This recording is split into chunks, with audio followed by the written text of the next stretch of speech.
Salam kekasih Tuhan, bertemu kembali pada pembacaan firman dengan saya tetap semangat dan bersuka cita. Semoga Bapak Ibu sehat selalu dalam lindungan Tuhan. Sebelum membaca firman, kita berdoa terlebih dahulu. Tuhan Yesus yang Maha Suci, Maha Kuasa, kami datang sujud bersimpuh di bawah kaki-Mu Tuhan. Kami datang menyembah Engkau, Juru Selamat pribadiku. Tiada Allah lain yang kusembah selain Yesus Tuhan. Engkaulah terang dan keselamatanku, perisai gunung batuku. Engkaulah jalan yang lurus yang kutempuh. Dari manakah datangnya pertolonganku?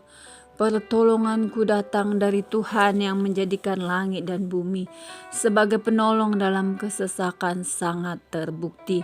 Urapi kami ya Allah Roh Kudus dengan seluruh pendengar yang mendengarkan firman-Mu.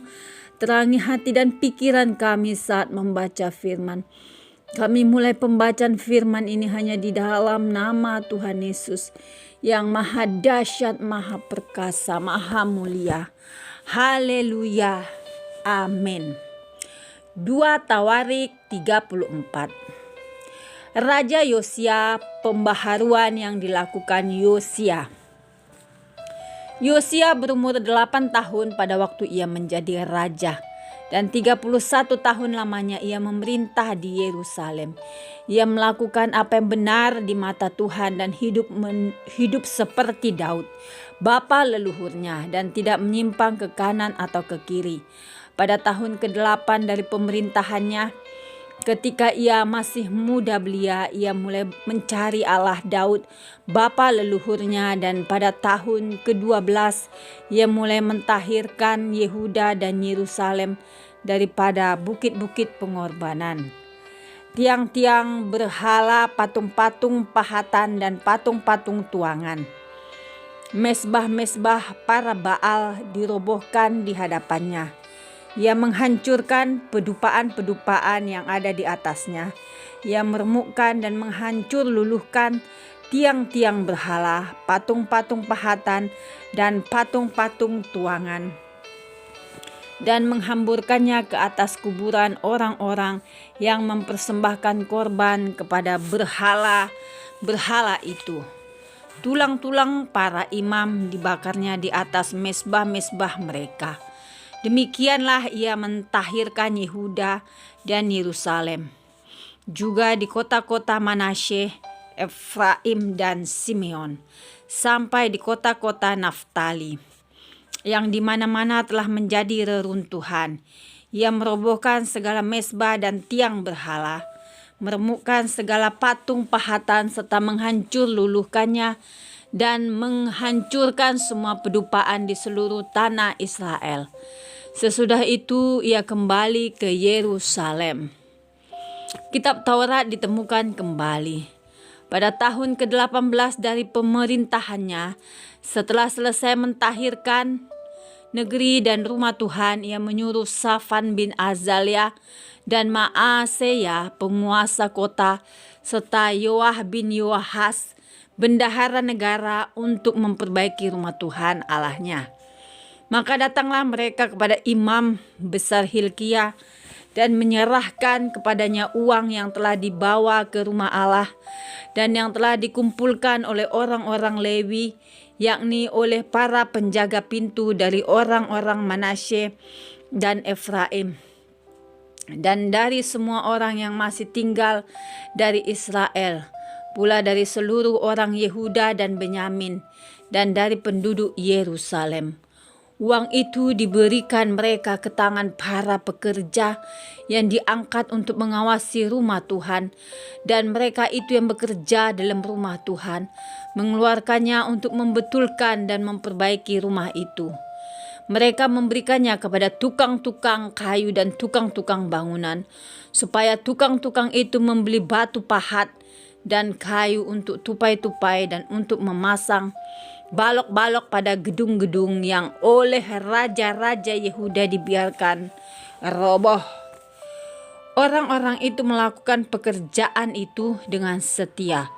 Orang-orang yang diangkat menjadi pengawas mereka ialah Yahat, dan Obadya, orang-orang Lewi dari Bani Merari, sedangkan Zakaria dan Mesulam dari Bani Kehat mengepalai semua.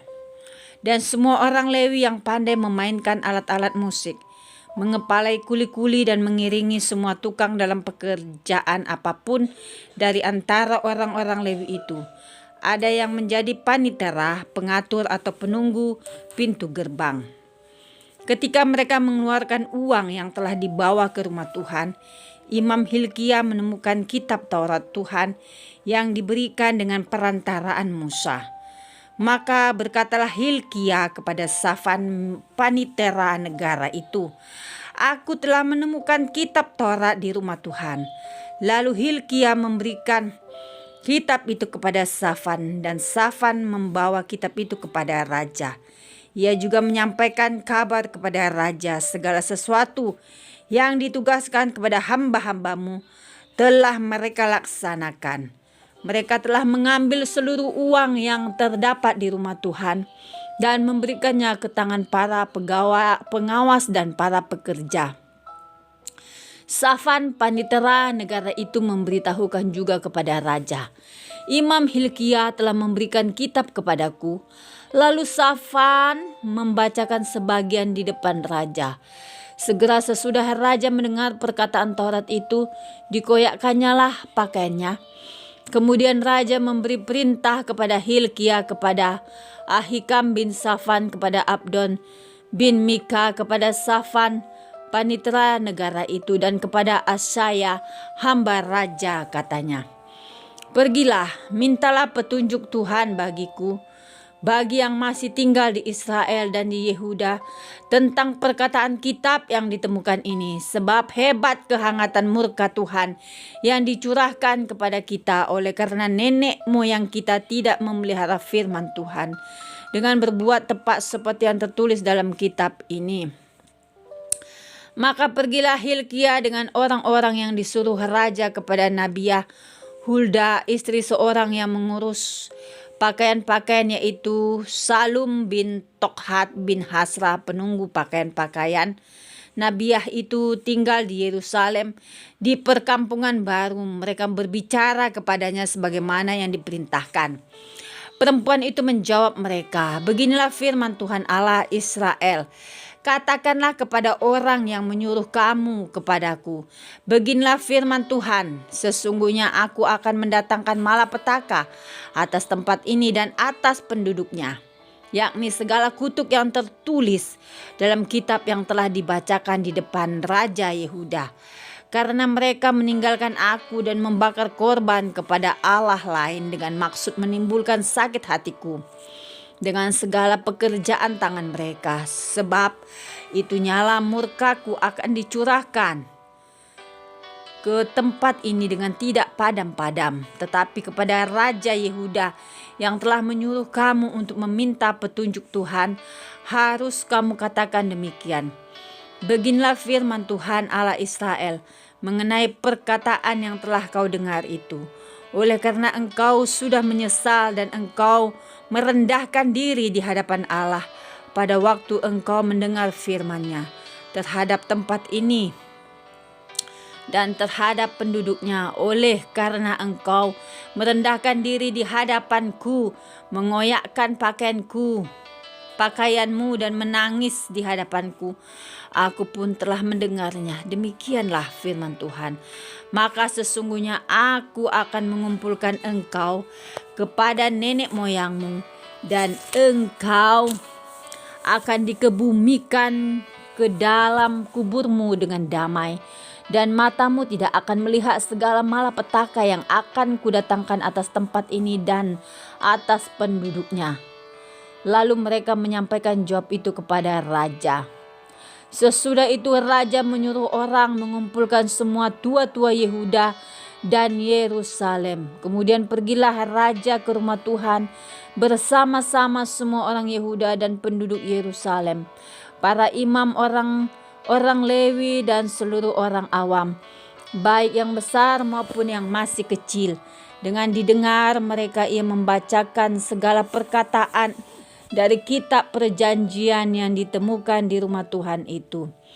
Sesudah itu berdirilah raja pada tempatnya dan diikatnyalah perjanjian di hadapan Tuhan untuk hidup dengan mengikuti Tuhan dan tetap menuruti perintah-perintahnya, peraturan-peraturannya dan ketetapan-ketetapannya dengan segenap hatinya dan dengan segenap jiwanya, dan untuk melakukan perkataan perjanjian yang tertulis dalam kitab itu. Ia menyuruh semua orang yang berada di Yerusalem dan Benyamin ikut serta dalam perjanjian itu, dan penduduk Yerusalem berbuat menurut perjanjian Allah, yakni Allah nenek moyang mereka. Yosia menjauhkan segala dewa kekejian dari semua daerah orang Israel dan menyuruh semua orang yang di Israel beribadah kepada Tuhan Allah mereka. Maka sepanjang hidup Yosia mereka tidak menyimpang mengikuti Tuhan Allah nenek moyang mereka. Amin. Terima kasih Tuhan Yesus yang maha dahsyat, maha baik. Kami sudah memperdengarkan dan mendengarkan firman hari ini. Berkati para pendengar channel YouTube ini. Berikan kesehatan, rezeki, kekuatan iman yang baru dalam menjalani kehidupan hari ini. Kuasa darah Yesus membungkus kami untuk terus maju membaca, merenungkan, serta melakukan firman-Mu. Terima kasih Tuhan, Engkaulah pahlawan perang kami. Tiada kekuatan dunia yang kami andalkan selain kekuatan surga yang kami minta turun melingkupi kami. Terima kasih ya Allahku yang ajaib. Terpujilah Engkau Tuhan, Allah yang kami puja, kami sanjung, kami cinta selamanya. Hanya Yesus Tuhan. Haleluya. Amin.